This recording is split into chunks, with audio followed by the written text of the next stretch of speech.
Fa Mulan.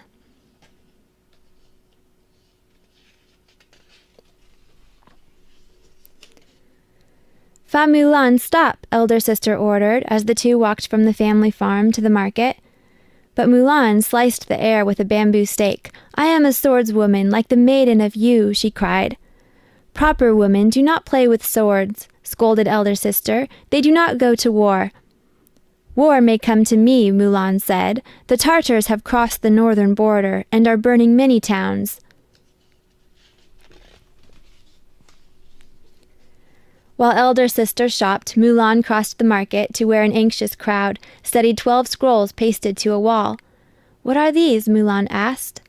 They list the men who must serve in the Khan's army, a woman answered.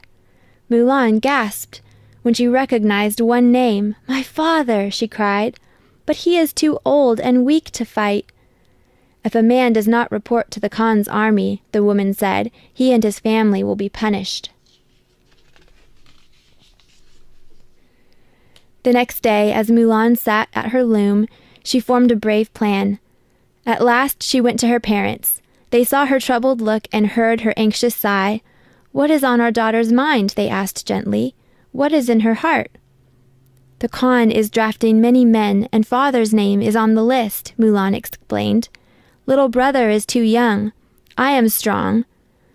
Elder sister says I act like a man. Let me serve in my father's name. It is too dangerous, her father protested, and the Khan does not let women serve as soldiers.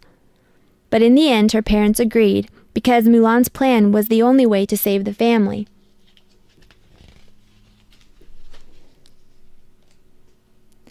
Mulan went back to the market, where she bought a spirited stallion. She also bought a saddle, bridle, and long whip. At dawn, she cut her hair short and put on her father's armor, and fastened his weapons to the horse's saddle. Bidding farewell to her sorrowful family, she set out bravely for the Yellow River, where the Khan's army was camped. What is your name, a soldier? With a scroll commanded. Deepening her voice, Mulan gave her father's name. The man nodded, marked his list, and waved her away.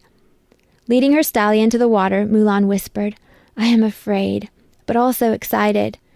She pointed her sword at the setting sun. I will be like the maiden of Yu, the greatest swordswoman.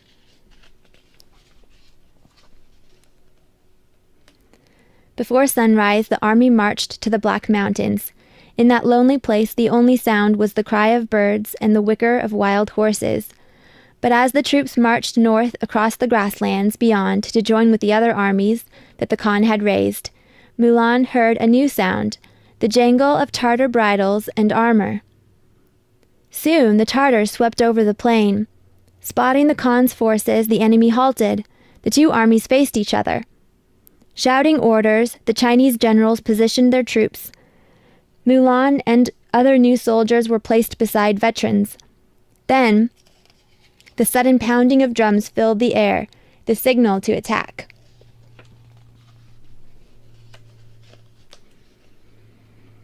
With a shout, Mulan urged her steed at the enemy. An armored Tartar rider raced to meet her. The shock of their clashing spears nearly unseated Mulan, but she imagined how the maiden of Yu would react.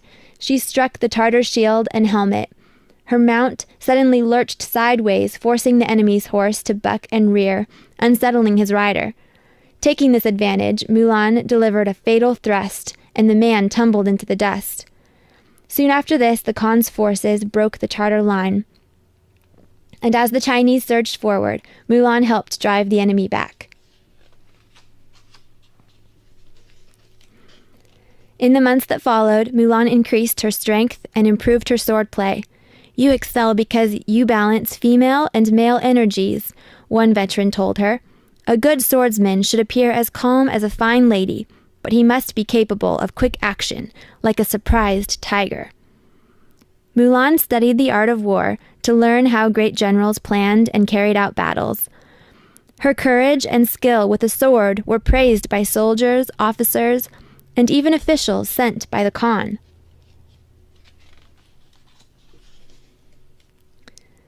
Mulan missed her family. She kept apart from the soldiers of her squad, her fire companions, because of her secret. But sometimes one or another of the brave, handsome young men would touch her heart. She would dream of leaving the battlefield for the fields of home, of becoming a bride, a wife, a mother.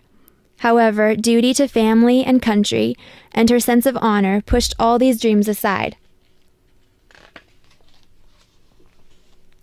Each time the Khan's armies met the Tartars, Mulan was in the thick of battle, encouraging her fellow warriors, setting a brave example, and driving back the enemy.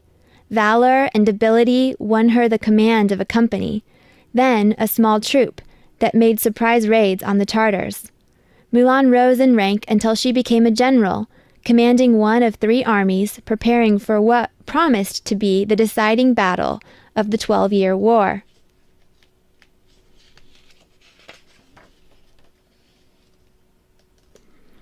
Meeting with the other generals, Mulan outlined a plan that the others quickly approved.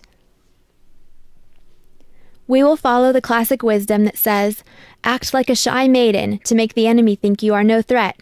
Then surprise them, like a hare just let loose, and catch them off guard. The Khan's army separated, one group heading east, the other west. Mulan's troops marched north toward the Tartar force. She ordered her soldiers to march ragtag so they looked like a mob and not a real army. When the 2 armies faced off, the Tartars laughed to see Mulan's troops looking so disorganized. They thundered across the plain like hounds after a hare, but the hare had a surprise waiting. At Mulan's command, her foot soldiers formed crisp battle lines.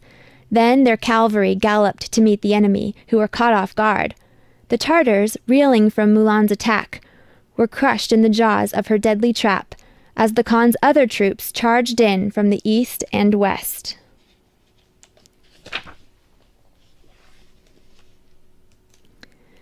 At the height of the victory celebrations, messengers arrived and informed Mulan that she must appear before the Khan in the royal city of Loyang. She feared that the Khan might have discovered that one of his generals was a woman. If so, he might punish her and her family for her daring. When she reached the royal city, Mulan was immediately brought to the palace. She bowed before the Khan's throne. "General," the Khan began, "you have served me well and have brought honor to your family. Your deeds are enough to fill 12 books. I give you 1,000 strings of copper coins as a reward. What else do you wish?" "Now that the kingdom is safe," Mulan answered, "I ask only to return home and take up my old life, and I request the loan of your swiftest mount to carry me there."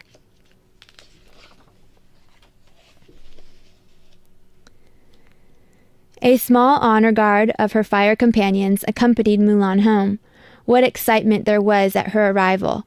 Father, mother, elder sister, and little brother, how grown he was, showered her with tears and smiles. In her room, Mulan changed her armor and boots for a silk robe and brocade slippers. She powdered her face and arranged her hair like a soft cloud. At last, Mulan stepped into the room where her fire companions and family waited. Her comrades were amazed and confused. "Our general is a woman," cried one. Smiling, Mulan said, "When the male rabbit bounds across the meadow and the female runs beside it, no one can tell which is which. So it is when soldiers fight side by side." The companion who had spoken, the one Mulan felt closest to, returned her smile, saying, "In the field, what is the need of telling the he-rabbit from the she-rabbit?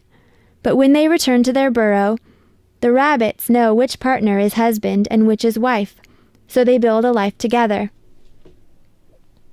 To Mulan, his words hinted at a bright shared tomorrow. Then each of her fire companions bowed to her, acknowledging all she had achieved and their loyalty to the former general. Mulan bowed to them in turn. Finally, Father said, "We have all heard of famous warrior women like the Maiden of Yu, but my daughter's fame will outshine and outlive them all."